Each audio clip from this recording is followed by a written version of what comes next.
Hello, dearest friends, and it is time once more from a story, or for a story, not from a story. I can do words. For a story from Dating Hell. Oh, yes. This is from Reddit user Swell Boy. He's a swell boy. I like your name. This is It Gets Progressively Worse as it goes on. Well then, that's just very, very straightforward, isn't it? Let's see how bad it really gets, kids.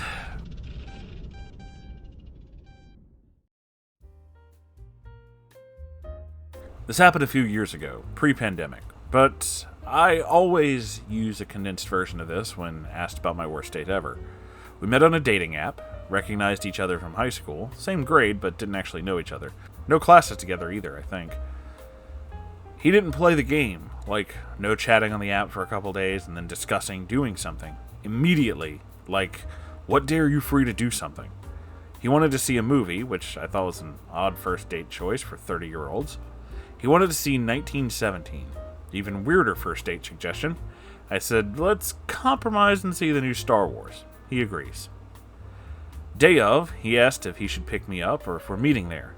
Under any other circumstance, I always meet first dates wherever. But I was running behind and I thought I might be a little late, and it's a movie, so there's not really flexibility there. So I asked if he could pick me up because I thought it would be faster. Plus, we had a ton of mutual friends, so in my mind at the time, it wasn't the same as a stranger. We agree on what time he needs to be at my apartment by in order to make it to the movie in time. Let's say 6:30. At 6:30, he texts saying he's 5 minutes away, so I go ahead and go outside, wait on my building's front porch.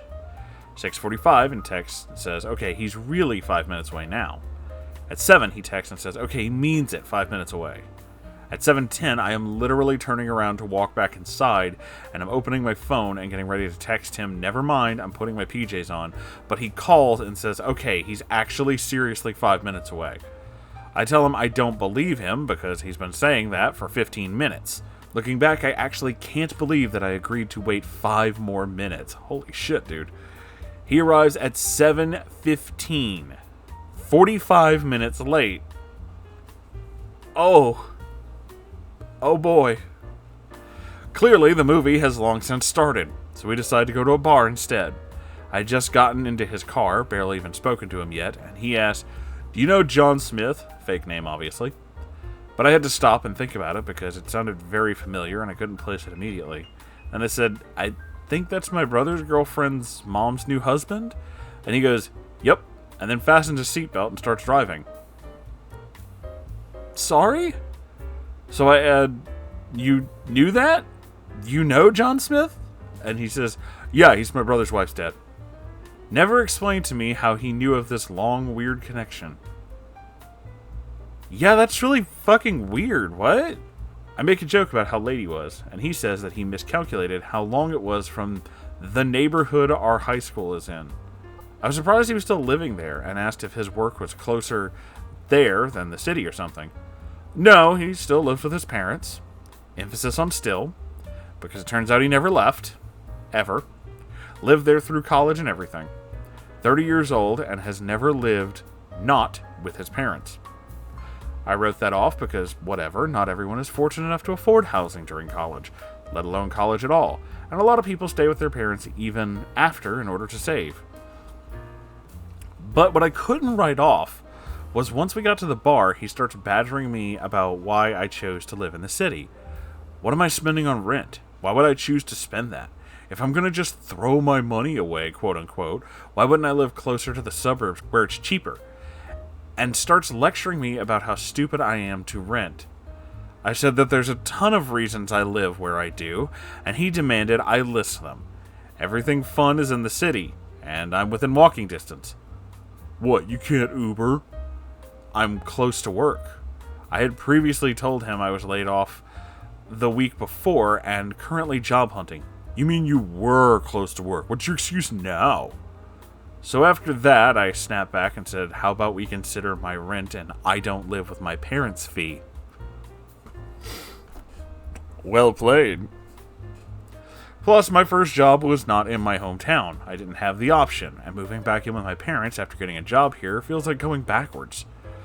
I told him I was ready to go pretty shortly after that. We get in his car and he starts talking as though he's coming back to mine. He thought this went well enough that I'm inviting him back to my apartment. What the fuck? What? No, dude. I told him we're not doing that. Why? Because I don't want you to come up. Okay. Should we get in the back seat then? Oh! My God! I'm sorry? We're parked in a busy street with lots of bars/restaurants.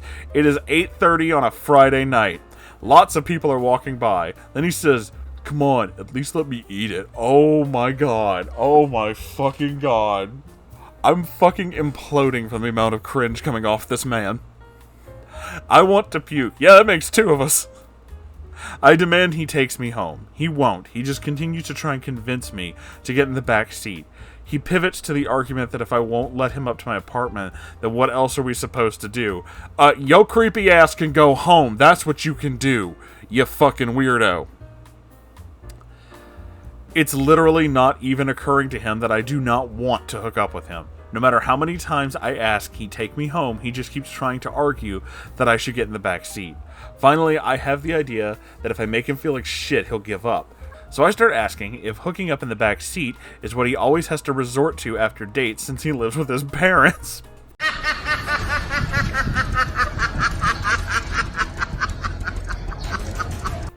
He doesn't exactly have other options. It's like he's still in high school. Laughable. I understand, looking back, how risky this decision was, but it worked. I do think that if we didn't know a lot of the same people, it probably would have escalated instead. He still gets pissy and embarrassed and takes me home. He still texts me the day after. He somehow still believes that this went well and that a second date is happening. I told him at some point on the date that over the next week I had several job interviews. He's texting during work hours. When I don't respond immediately, he starts getting pissy all over again.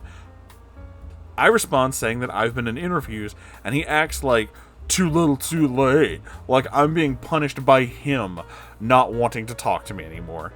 But he does it all over again the next day. And like 3 days of this, I blocked him. And after like 3 days of this, I block him.